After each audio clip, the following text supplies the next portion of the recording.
the Dallas Mavericks, they're kind of wrapping up their summer league schedule. Not a lot of people are really tuning in now because of the news that Cooper Flagg has been shut down for the rest of the summer league. And you could see the results of Cooper Flagg getting shut down. Their last game against Charlotte, 87 to 69 final score. Not anyone really scoring over double digits except for, I believe, Ryan Nembhard. And that is correct. 11 points from Ryan Nembhard. Not a single player with a or a positive plus minus from the starting lineup. We were talking about this last week that we don't really care too much about summer league, but I think that's when it comes to actual prospects that we know are going to be, Cooper Flagg, number one overall picks. Summer league, I don't think matters too much. When you're an undrafted player, you're trying to get yourself on a roster, summer league absolutely matters. We don't know who you are. We haven't seen what you could do, and we need you to prove it to see the potential. So, a little disappointing performance. Doesn't seem like anyone here could be a diamond in the rough. Maybe Ryan Nembhard. What are your thoughts? Do you think that there's somebody else on this roster other than Cooper Flagg that could be a potential rotation player? Don't know if I could say that, honestly. Nothing like really glaring that makes me think, they have a chance at making this roster. Again, this is a loaded roster. Starting five is going to be really good. If you're going to make the roster in this summer league team, you're going to be like, a guy who hardly plays. And that's just the honest truth. Um, I don't think, yeah, they got rid of Dante Exum, right, as it stands. I Dante believe they Exum did. Is it? returned. He returned. Yeah, he got re-signed. Spencer That's Dinwiddie right. signed with Charlotte. Yeah, Dinwiddie's gone. So I don't think there's a chance still. I think the guys they ended up picking up at the end of last season will stay like Brandon, but I do think that the starting lineup is just too talented. It can carry the load for the majority of the year. Jason Kidd isn't like really empty out his bench like that. So if there's anybody who comes on this team from the Summer League roster, I would be stunned. Ryan Nembhard, I like the guy, but he's not exactly the tallest guy in the world.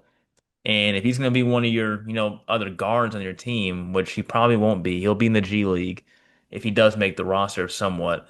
Um, he's going to have to face an uphill battle. It's going to be a climb. A lot of guys his size don't really make the league anymore. It's not the 80s and the 90s anymore where you could be 5'9", 5'10", 5'11", and have a sizable role in the NBA. These guys are like on average like 6'3", 6'4" now. A lot of them 6'5". And if you're going to be a guard, which that's what I was talking about. Those guys are about 6'3", 6'4" now. You got to find a way to really hold your own against, these perimeter defenders today. So I don't know if Nemhard really has a great chance either.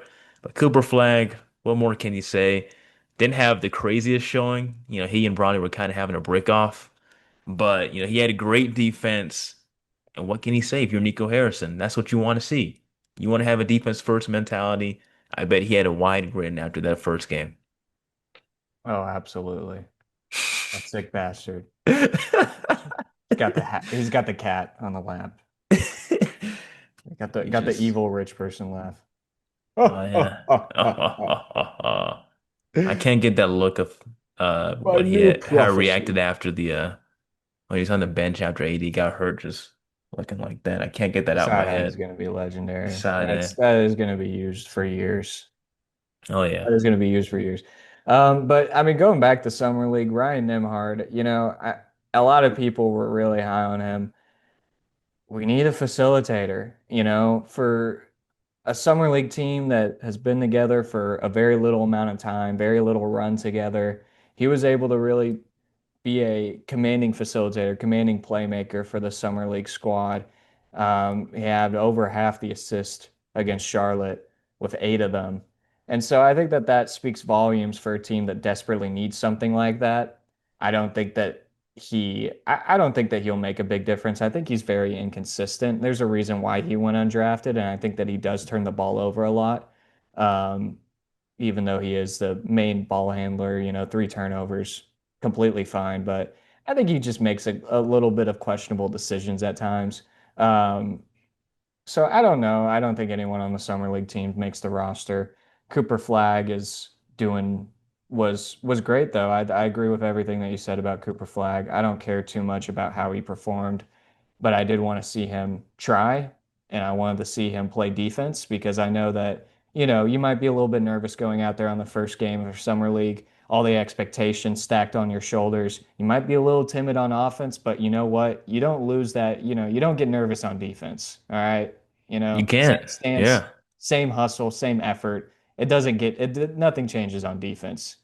If We've anything, it seen just makes that. you Yeah, work we've harder seen on that. defense. Yeah, we've seen that in huddles a lot when coaches want to emphasize, don't be discouraged when your shots don't go in. That doesn't mean that your defense has to become lackluster. And that's Mm-hmm. what you saw, especially in that game against the Lakers. His defense was still, Yeah. very good in the perimeter. He wasn't letting up anything easy. Bronny had some really good middies against him, which was awesome to see as a guy who wants to see Bronny James succeed instead of, have the hate and vitriol thrown his way. But Mm-hmm. that's what you want to see if you're Cooper Flagg. Every shot ain't gonna go in if you're a rookie, man. These guys are gonna be gunning for the young hot shot. We know how this goes when you're the number one overall pick. You got a point to prove. You want to show that, you're welcoming a guy to the NBA. This is how we do things. He's gonna get a little physical play when he really starts in this in the coming months. But as long as his defense is elite and we know what he can do defensively, he'll hang in there just fine. Yeah, and he'll get his welcome to the NBA moment. He'll have something in the, he'll have a defensive lapse and something's going to Hope, happen. He's going to get bullied. He's still a skinny frame, really, and especially super young. I still can't believe he's 18, man. It makes me feel so old. hopefully he won't get his welcome to the NBA moment like Noah is saying.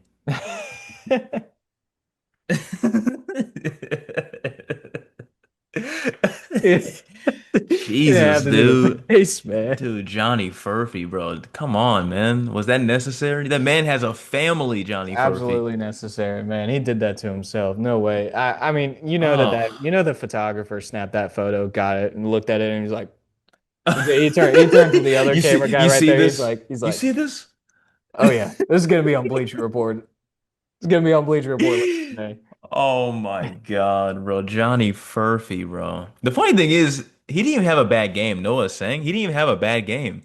He had like 20 Mhm. something points, but people are going to remember that picture, and Oh that's yeah. going to follow him for probably this whole season. Hopefully not his whole career, but People remember Jason Terry for getting dunked on by LeBron, but oh people won't yeah. remember that he outperformed him in 2011. So it's No, they don't. people That's remember you by singular moments sometimes. All right. that's my jet. That's his legacy now. His legacy is getting dunked on by Johnny Furphy in the summer league. So hopefully he can James. rebounds from that. But yeah, I mean, this is it's gonna be an interesting year with Cooper Flagg. I think that he gets his welcome to his NBA moment, obviously, and he's gonna have some defensive laps. But you know what? It's gonna be how he responds. I think that he has that mindset. I think he showed that in the summer league that he can get back up and he can try. And that's what you really want to see from somebody that is not really, I'll knock on wood particularly loud here, but somebody's gonna be good in the NBA, a very solid player for your team. And that's, he has that mentality that he can fit right in, be a good team player. So love to see that. That's going to really do it for our Dallas Mavericks episode. You know what? I do want to say real quick, another Nico Harrison disaster class real quick. Just want to say, what happened to Melvin Aginsa? What's it, our second round pick like 2 years ago that he selected? I'm looking at this Dallas Mavericks box score. I forgot that he was even on the summer league team. He didn't play. He's not even getting minutes. Their second round pick 2 years ago. I've seen it. People are like, oh, look at, he's playing overseas with France and stuff, and France basketball team, and everybody's like, oh, look what he just did. 20 points in the Euro League. He might be something. Not even playing on our summer league team, man. That is kind of wild. I don't know how that's working out. Is it because of the tournament that's going on in Europe right now? If there is one, You might, I mean, maybe, was you he talk even about was he on Luca the was too bench at tired all? from EuroLeague, but I don't know if, it might not even be EuroLeague. It could be a step down. Could be something that, My God. but yeah, that's really it for the Dallas Mavericks.